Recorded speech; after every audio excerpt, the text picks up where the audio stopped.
Welcome, my 170 subscribers, everyone on Wrestling Reddit. I would like to announce that I will be exclusively doing reviews of a real wrestling company. A place that has real fans, real wrestlers, and a place that will get me more views. Like how the best wrestler ever says it, the game, it's best for business. Welcome to my review of AEW Dynamite for the September 7th show. Let's begin. Okay, so this review is going to be different. Times are going to be more stringent. I might not be able to put all the frames. You know what? I'm just going to compact all of the frames. You guys are going to get 3 pictures per match because literally I do not have the time. I am going to be busy for the next 3 days straight. So yeah, pardon the diet quality of this review. Let's begin. Okay, so we start the show off with Tony Khan announcing that he's gonna vacate the World Championship as well as the Trios Championship, but he doesn't mention why. He doesn't mention Punk, he doesn't mention the Elite. It's like they don't exist, and all of those guys were even removed from the show opening. Why not just remove the E from AEW?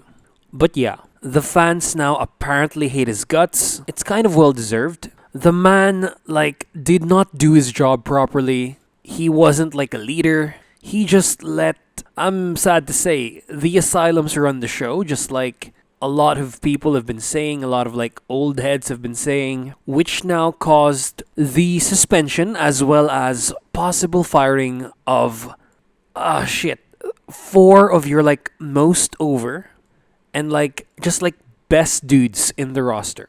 Shit, if the Elite get fired, the reason why all of this is here in the first place, I don't know. It's you're gonna lose the identity, you're gonna lose the heart, you're gonna lose the point to everything. And if they move to the WWE, that would be so fucked up. That would be the worst case scenario. Right next to a guy bringing the World Championship right over there and throwing it in the trash. But good thing that's not gonna happen anytime soon. Yeah. Okay, so Tony Khan vacates all of those titles. He converts the Best Friends versus Death Triangle match into a championship match. I'm guessing those dudes, especially the winners, are gonna be pleased. And he announces another tournament, a multi-stage tournament where there are qualifiers. Some people have buys. And then the winners will eventually face off at AEW Grand Slam. Excuse me, AEW Dynamite Grand Slam. So yeah, I guess that makes sense. The brackets are kind of meh, though. We start off with Hangman Page versus Bryan Danielson tonight.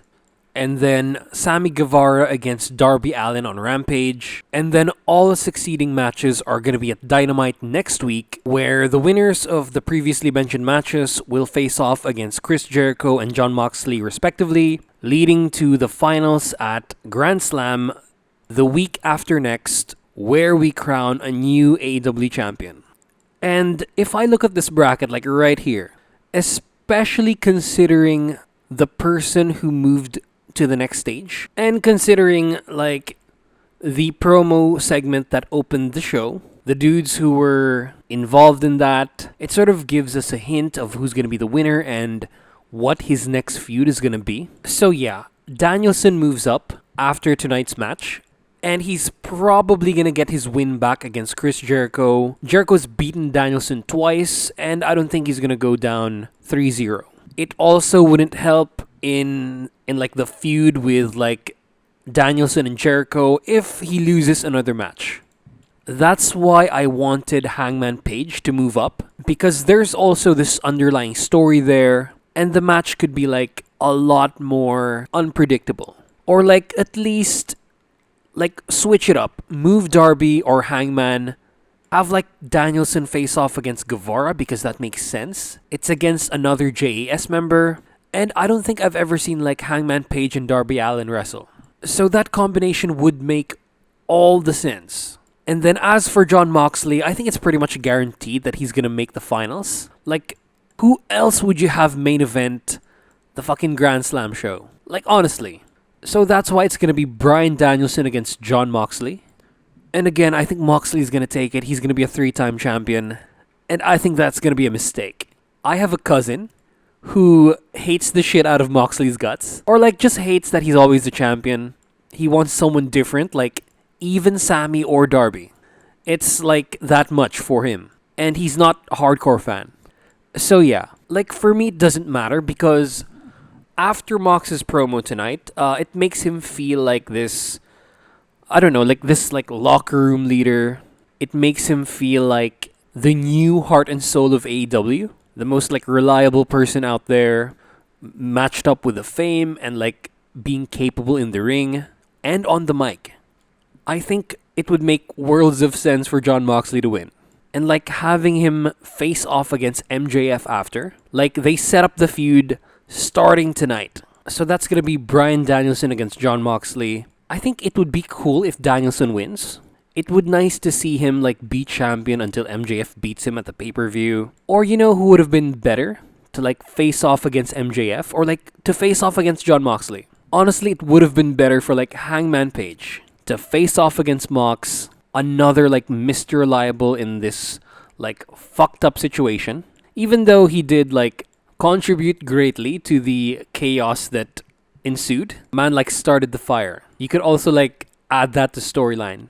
And that's your like biggest original babyface going up against the devil himself, MJF. They could also cut promos against each other. It's gonna be a rematch, I think. I forgot. But yeah. And I think like when MJF wins the title, he's gonna hold it right up to the last day of his like quote unquote contract, his like unextended contract. He's gonna hold it like right up to that last day. And then I think that's when he's gonna lose it. He's gonna go off TV for a while, and he'll eventually come back. But yeah, the person who's like primed to take it is Hangman Page. But yeah, as for now, seeing the cards that were dealt, Sammy and Darby aren't making it past Moxley. And it's probably gonna be like a BCC main event. Because number one, we just like recently had Mox versus Jericho not so long ago. Danielson versus Mox took place like a while ago. So I think that would be more acceptable. But yeah, either way, I hope they finally give the title to like someone who's fucking reliable, who won't just go off at someone, or who won't like start fights and like invade someone's locker room and possibly go to jail, possibly get fired. That sucks. So yeah, that's what I think about this whole tournament. Tony Khan can't public speak for shit. He's a bad promo. Like I think I can announce this a lot better than he can. But yeah, he is putting on his big boy pants. He is asserting his authority over the company, which is good, which is a nice start. Just a bit too late. Like, all the plans have been ruined.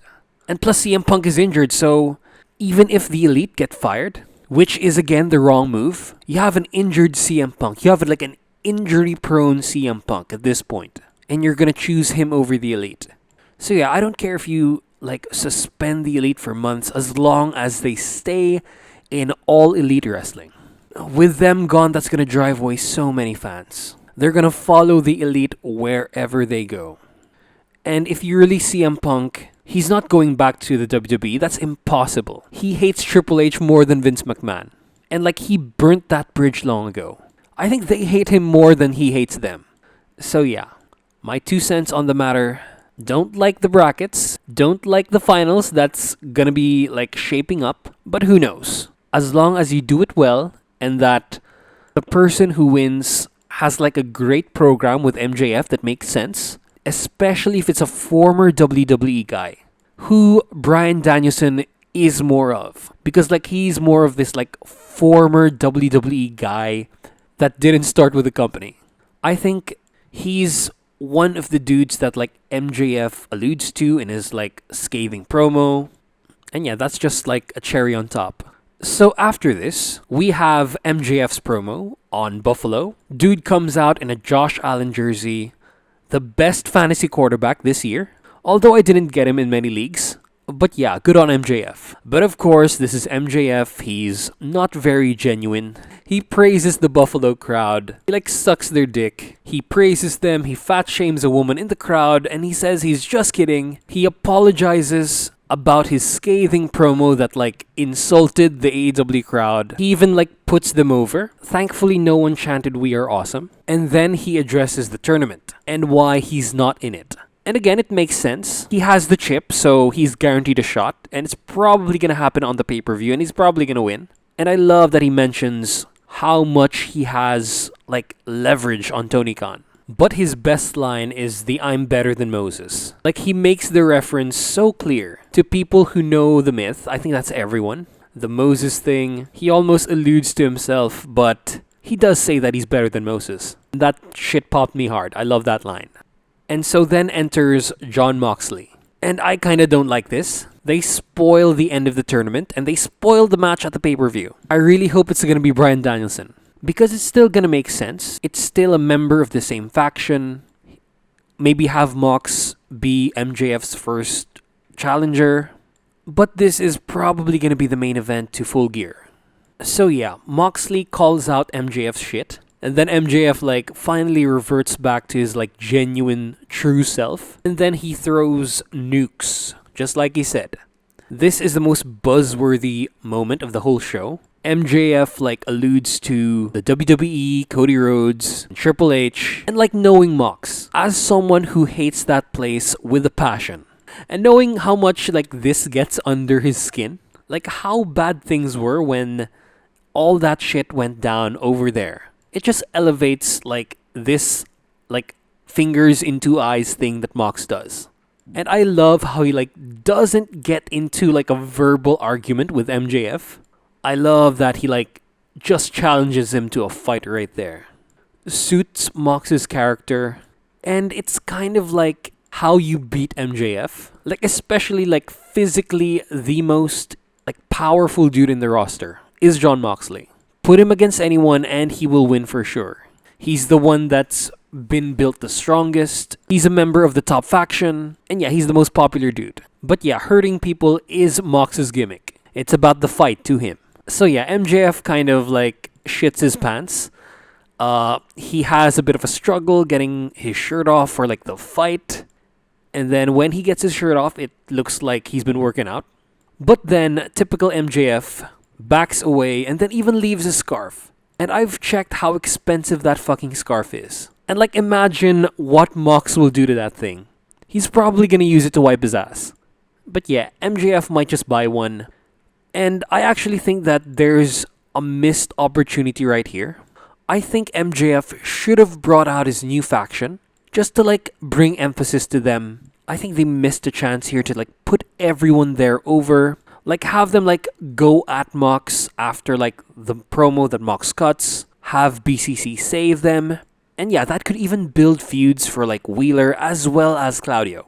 It could definitely like give us the next match for the ROH title. But yeah, no, that doesn't happen. So yeah, MJF leaves and then Jon Moxley, who has been a consistently good promo this last couple of months, then cuts a promo that makes him feel like the face of the company. He puts over the AEW title so much that it makes you just want to side with him. He then brings up all of like the values of AEW and then puts it all on that championship. But yeah, unfortunately, I think the people have had enough of Mox and they're gonna side with MJF, even with like this passionate like babyface AEW Raw promo. So yeah, great promos by both of these men.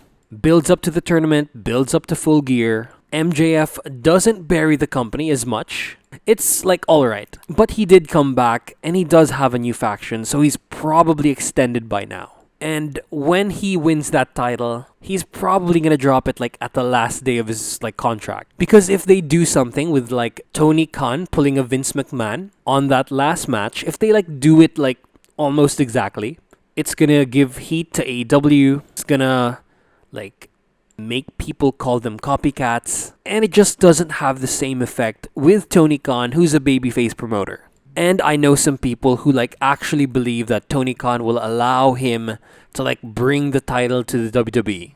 And that would be the worst case scenario. That will be the death of AEW. and me retreating to like Japanese wrestling only. So yeah, again, great promo, probably segment of the night. So after this, we get the first match. And again, I am gonna be on duty after like 8 hours, but I need to leave the house like a lot earlier, so I'm just gonna like do like summary review. I'm not gonna like narrate what's gonna happen like I usually do with good matches. And you're probably gonna get like just 3 frames. One of like the best spot, one of like the start, and the winners. So yeah, let's begin with the first match. So yeah, 2 original AEW factions are gonna compete for the titles. They start the match off with like some playing up to the crowd, some taunts, crowd pops hard, and then they go for a show stealer, like of course. And like within the first few minutes, like right before the first commercial, the best friends do this like sort of like pep routine, cheerleader routine type dive, where like Orange Cassidy jumps off of like Chuck and Trent's hands, and then he does like a flip and then lands on his opponents. This was pretty funny, and usually this will not impress me, but this was alright. This was like pretty good. And then they pull like an Aussie Open versus Kenny Omega thing where they like move outside. They go outside right beside the stage, completely unnecessary, and then we get like a dive from somebody. From Chuck Taylor, where he pretty much takes everyone out, including his like best friends. Rick Knox doesn't even like start to count them out. And then after commercial, they slow down the match.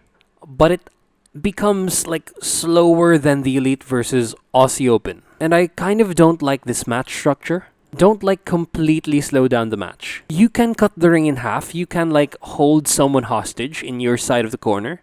But at least just don't do rest moves or something. Do an Elite and like do multiple man moves. Because this is pretty jarring. But then Danhausen does some stuff outside with Alex Abrantes. He curses him. Abrantes replies with like the Zero Miedo to Danhausen's face, and then Danhausen punches him in the dick. And then when he tries to do the same thing with Pac just like bro kicks him in the face. And this would have been fine if the match wasn't for anything, but it's for the titles. The stakes here are like pretty big.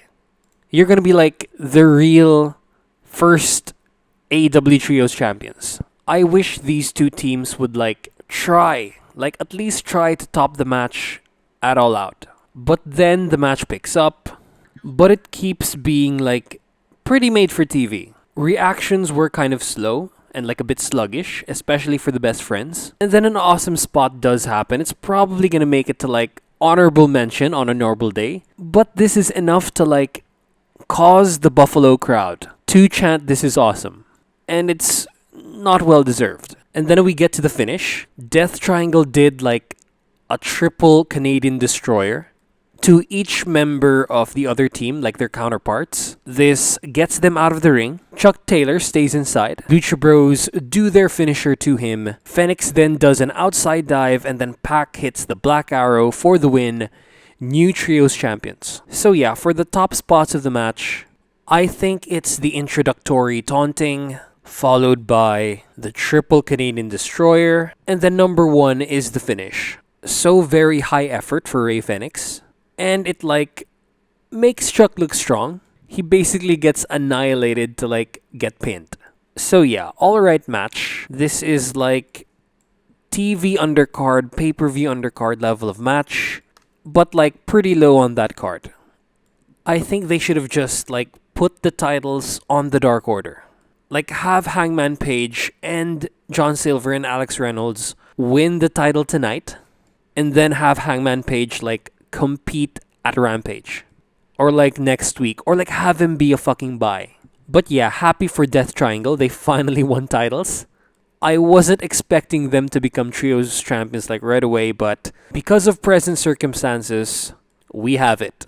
And here's to like a great reign. And speak of the devil, the next segment is the Dark Order being interviewed by Tony Schiavone about why they're not facing off for the championships. And then I guess it's an injury. But then, before even Hungy starts to speak, we have Jose the assistant making an offer to Ten/Cody Vance, offers him to join up with La Facción Ingobernables, The Dark Order resists, starting with Evil Uno and then like Hungy pushing Jose off. He goes off screen and then enters the real members of La Facción, Andrade and Rush.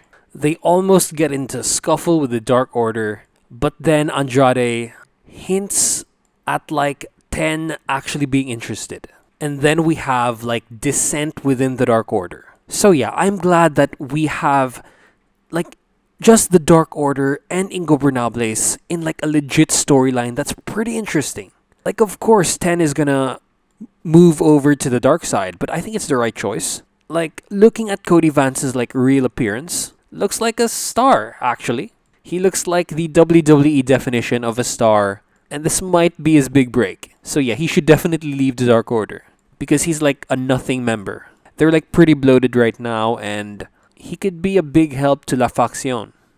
It'll also bring diversity to that group and not have it like just be like everyone of the same race. So yeah, didn't understand what Andrade said like at the last part, but I'm fucking thrilled that he's on TV, that they have like an actual storyline. And hopefully he doesn't leave just like Malachi, who has been rumored to have been granted his release. So yeah, pretty good segment right here.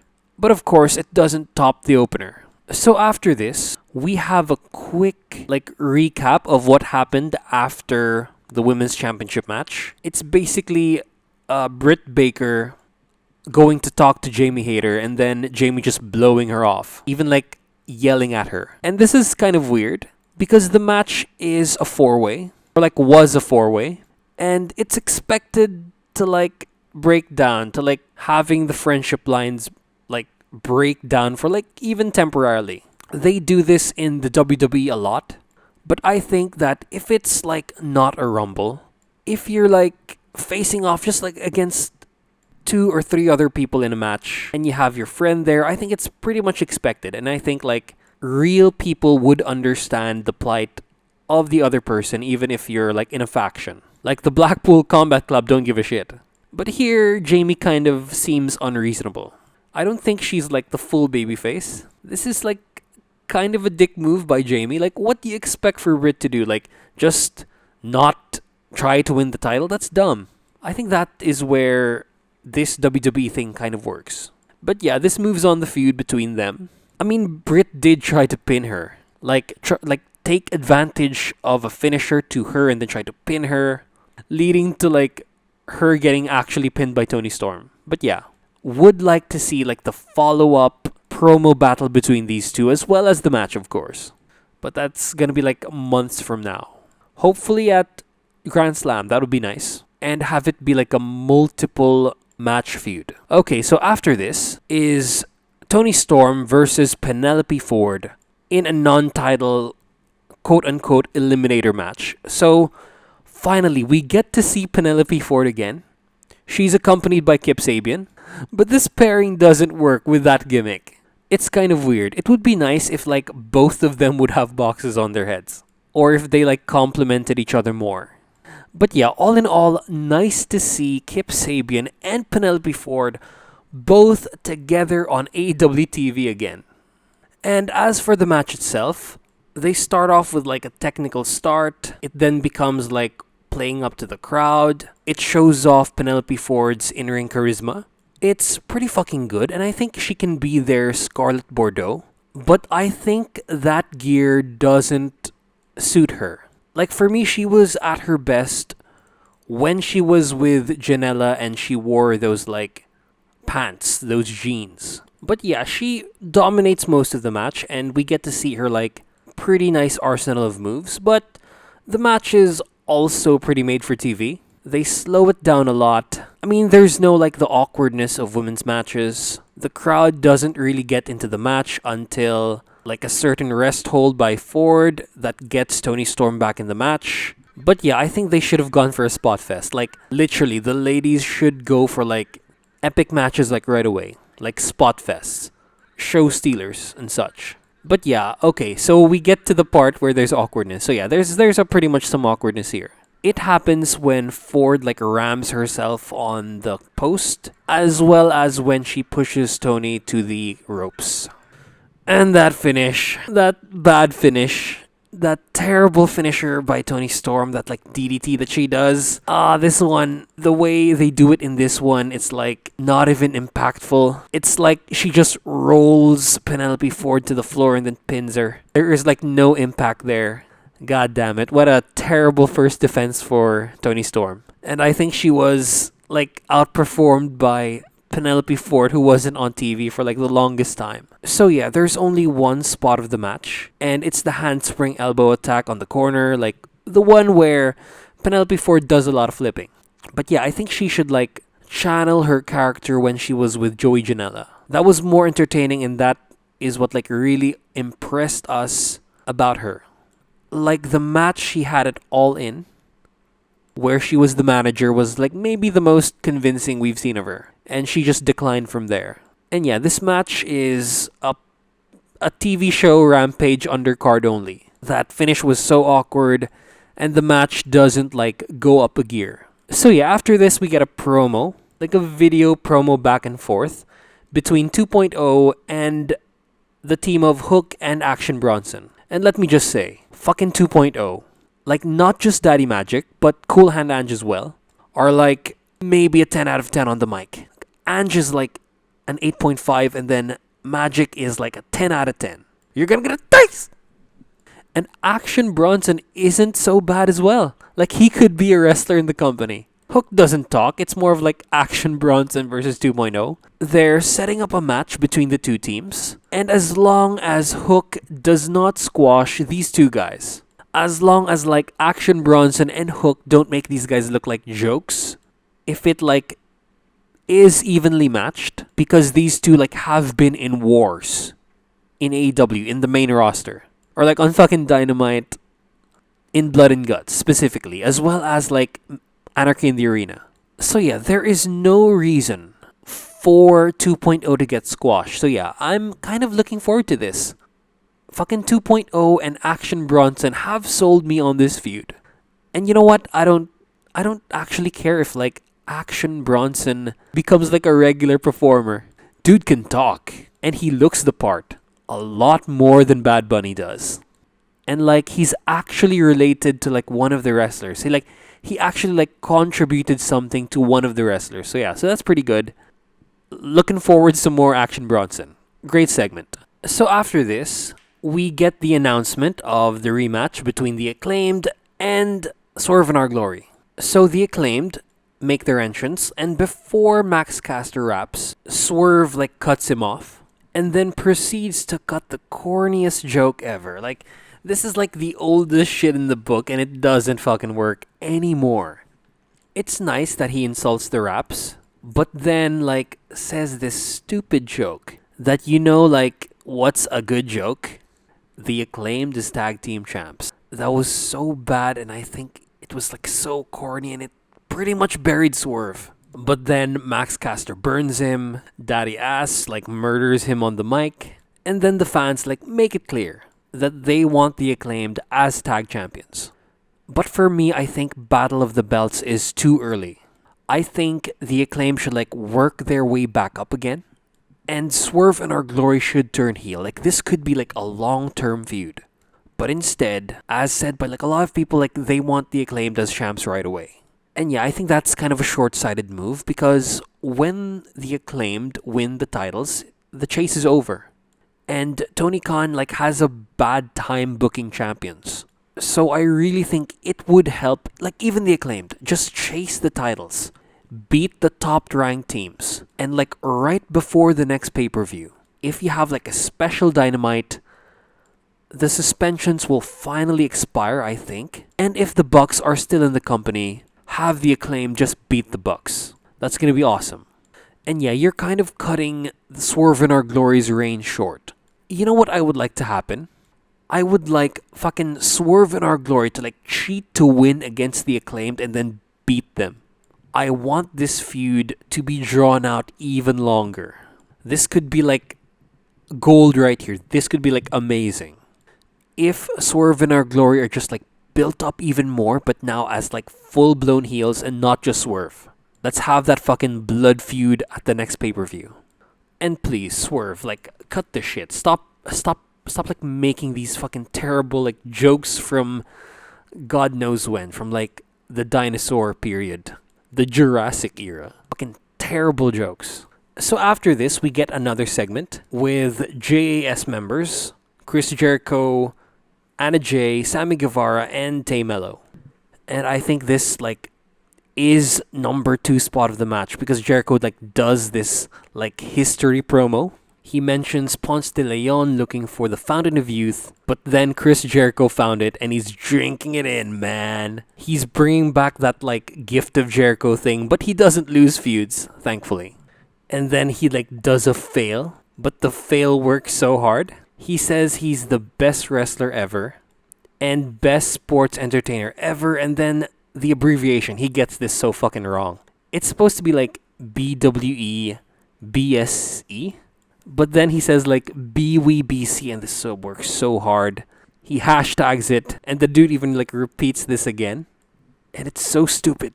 But Chris Jericho can actually like make it look good. And then he adds this like line that I think is a direct shot at the EVPs as well as CM Punk when Chris Jericho just yells out, "This is my locker room, this is my company, and no one's gonna change that." Fucking boss man right here, even if he completely like blew me off as I was trying to get a picture couple of years ago at Wrestle Kingdom. But yeah, he says he has like 2 little brothers in JAS. He puts over Sammy Guevara. Sammy then like references his match with Darby, kind of like builds it up a little bit. And then Chris Jericho like builds up his feud with Danielson and Da Garcia. And like just saying that he has like 2 little brothers. This is probably gonna like get Sammy Guevara and Daniel Garcia to feud. And I think this is like a great idea and an inevitability. And like I think Sammy is going to be like the one he faces before he does Jericho. And yeah, second best segment of the night, really good. Chris Jericho is still the man. So this ends the first hour and then we get right into Wardlow versus Tony Nese. And this was pretty much a squash. It might like make people want him to like move to the WWE, but he's facing off against Wardlow, like the best built dude in the entire company.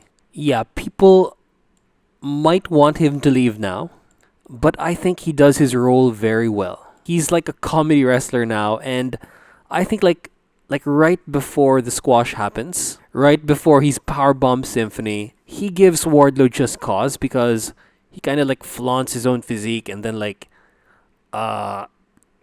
gets his hands on Wardlow, plays with his like man titties, and then he gets like headbutted, recoil clotheslined, and then powerbombed to shit. 3 times pinned by Wardlow, and then 1, 2, 3. So I think, yeah, of course, this is like TV undercard match. This was a squash, but this is like the best squash we've had, like ever in AEW. This was like really funny. This is what a squash should be. And then Wardlow even powerbombs Mark Sterling. He tries to, but then he's pulled away by Josh Woods. So I thought this was gonna start like a feud between him and Woods, but it doesn't. He just saves his boys. And then Wardlow like cuts a really good promo. The dude does not like the internet fans. Like buries the internet. Like says it. He like says that I've been reading shit on the internet and I think you're dumb. And then he like becomes so intense, thanks all of his fans, gets really babyfacey, and then like implies an open challenge. He says that the momentum is not gone, that this is Wardlow's world, and I think it works. And yeah, this whole thing was very sports entertaining. But yeah, it's a really good squash match. And hopefully this gets Wardlow into like an actual feud, an actually evenly matched feud. So yeah, after this, we get like a video promo by Darby Allin on Sammy Guevara. It like builds up their whole match at Rampage. This is alright. I think Darby's a bit inebriated because he calls himself and Sammy the TNT Championship. Yeah. And then it becomes like the typical promo, very like normal sort of like how you build a feud. And it's alright. Not the best segment, but it does its job. Darby also like implores Sammy to like win the match by himself. He like goads him into it. But we'll find out on Rampage what happens. and I might like finally review it. I keep saying that, but I never follow through. But yeah. So after this, we have Bryan Danielson versus Hangman Page. We have the rematch. Hangman is up 1-0, but this, instead of for the title, is for the tournament. And thank the Lord for Hangman Page. Thank God that he's not like confrontational like the Elite. The smallest ego in the entire company relative to his position in the card. Same goes with Bryan Danielson and Jon Moxley. Okay, so they pace the match off like an epic. They start off very technical. It's kind of slow, kind of old school, but it's very hard hitting. It's more of a Danielson match though than a Hangman Page match. And then they go for a storyteller. It's Danielson going for Hangman Page's arm so he can't do the buckshot lariat. And even does like the Rick Rude style gesticulating. And shit, I love it. I love it when Hangman Page uses the worked arm to like hit Danielson and then Page sells. If the feud between Page and Punk was just built better, maybe Page wouldn't have had to like cut that promo. Things would have been better like right now. But it's happened and oh my god. So many what ifs. So yeah, the match is like shockingly slow. But it has that like weight into it, especially because of the selling that Hangman does. Very consistent and like very anal. That's why I always compare him to like the Noah guys, Kaito Kiyomiya and Saiki Yoshioka, who just like sell really hard all the time, very consistently as well. And now I guess Anthony Bowens.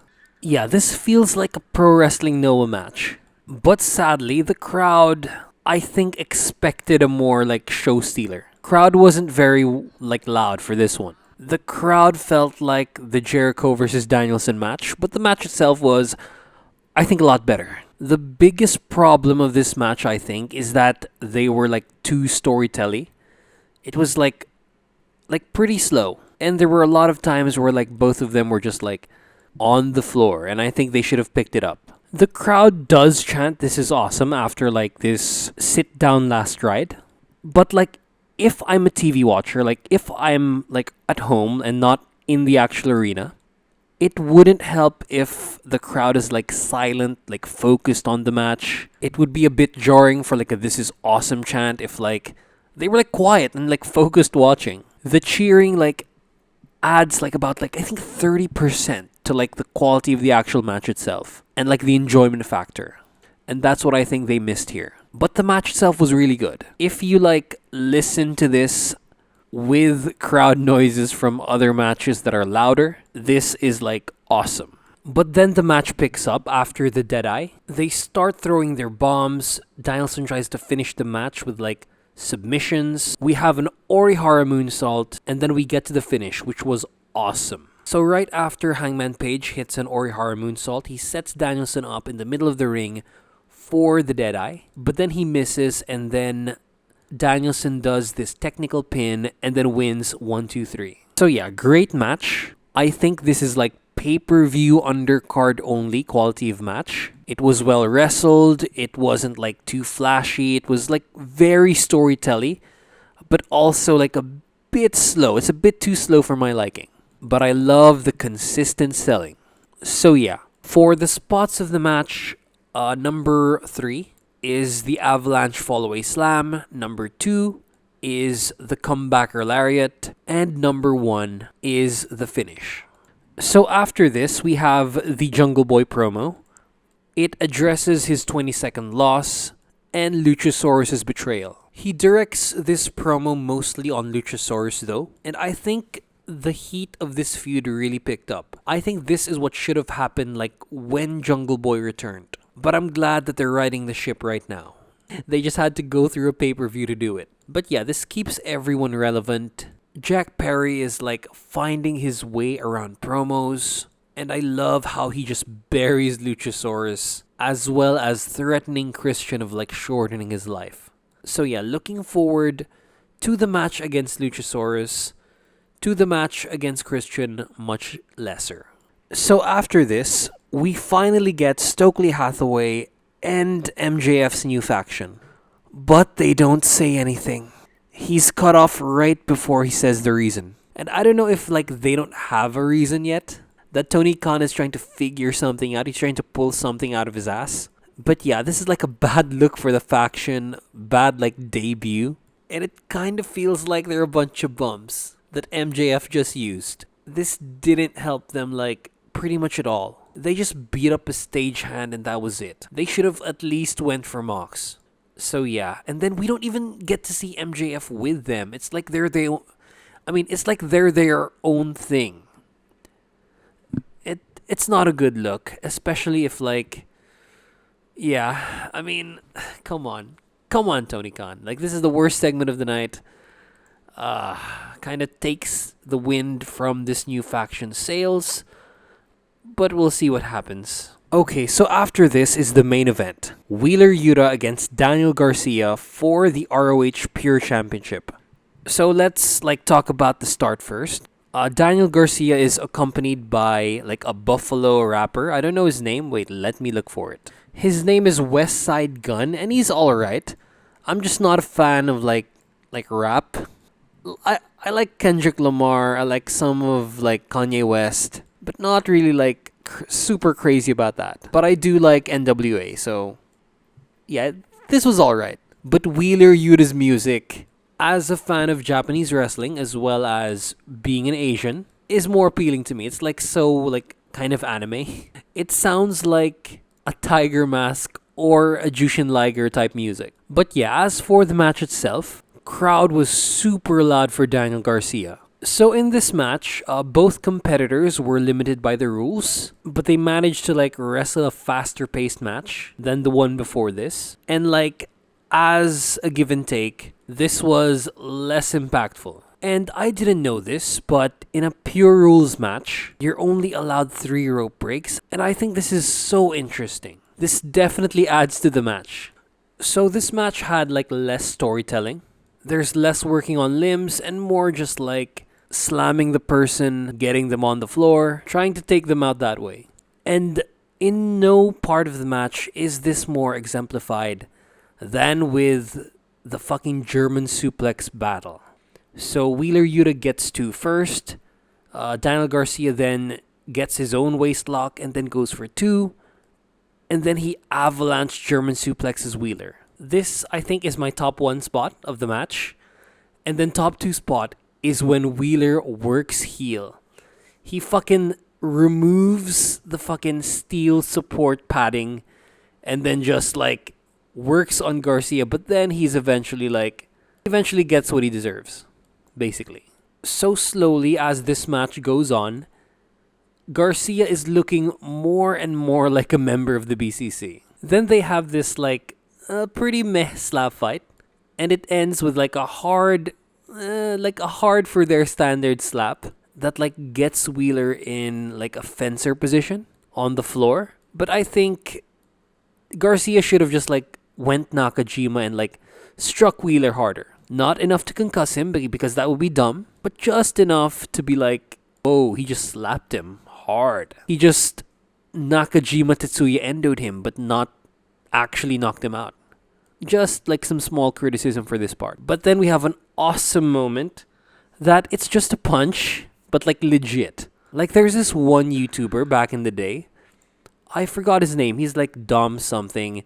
He's very like critical of like Japanese wrestling matches, indie matches, calls them like garbage all the time. I like hate the guy. Pretty narrow-minded. Can't find his channel anymore, but yeah, thankfully.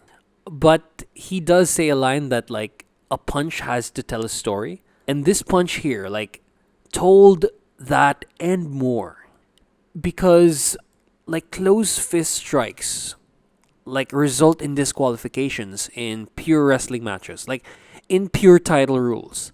And then Wheeler does it here like on purpose just to like gain the advantage. Like you could see that he was losing. Like the match was going against him, and then he does like a desperate thing, and then he punches Garcia in the face, knocks him out, and gets a warning and like gets docked some points. Okay, so for the finish, it's alright.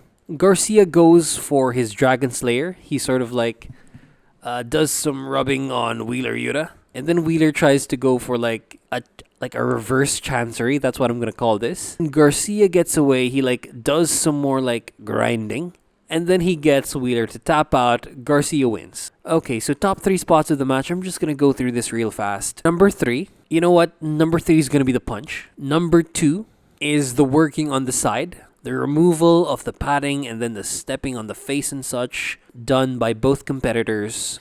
And then number 1, it's the German suplex exchange. It does include the highest spot in the match, so this gets first place. So yeah, this match is TV main event, pay-per-view undercard match. I don't think this match was better than the last one. The selling there was just better, and I think there wasn't enough like storytelling in the match involving like Wheeler doing heel stuff. I think there should have been more of this, but the match was pretty good on its own as well. Yeah. TV main event, pay-per-view undercard. And so after the match, Garcia celebrates, he gets some confetti. Bryan Danielson then shows up, and then he facilitates the handshake at the end of the match. Both dudes shake hands, and then Danielson puts the title on Garcia.